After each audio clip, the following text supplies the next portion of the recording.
applications and is relatively cheap.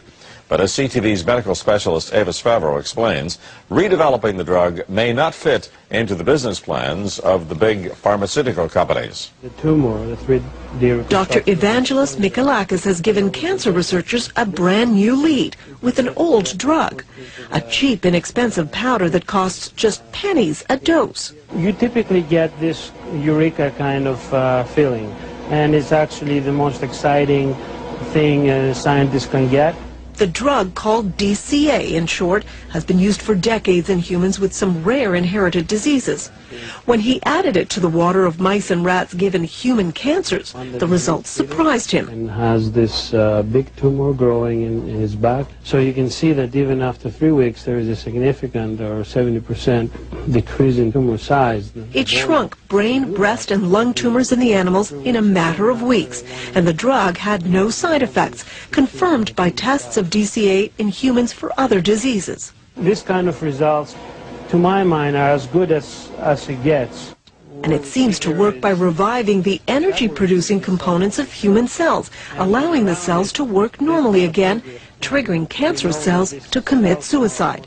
Scientists agree that DCA now needs to be tested quickly in human cancer patients. This is exactly what we want, a drug that has activity, but has also minimal side effects for patients. But there's a problem. DCA isn't owned by any pharmaceutical company. There's no patent on it. So on one hand, it could become a very inexpensive new treatment for cancer. On the other, drug companies won't be interested in funding studies for a drug that won't make them a profit.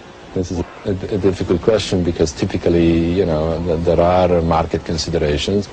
So now Dr. Mikalakis has to find someone who will pay for the next round of testing. We hope that we can attract the interest of universities here in Canada and in the United States.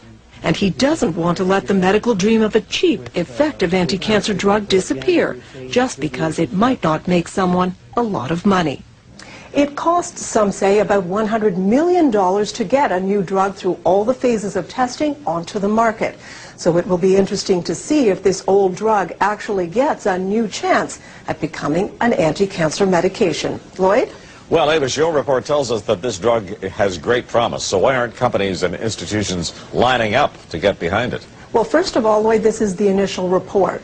Secondly, because the drug isn't patented, it's an old drug, if someone invests in researching it, they're not going to make a profit because anyone can make it. So we'll have to see. There are some agencies, public agencies, government agencies that may give it funding, but that's still a question that will have to be answered.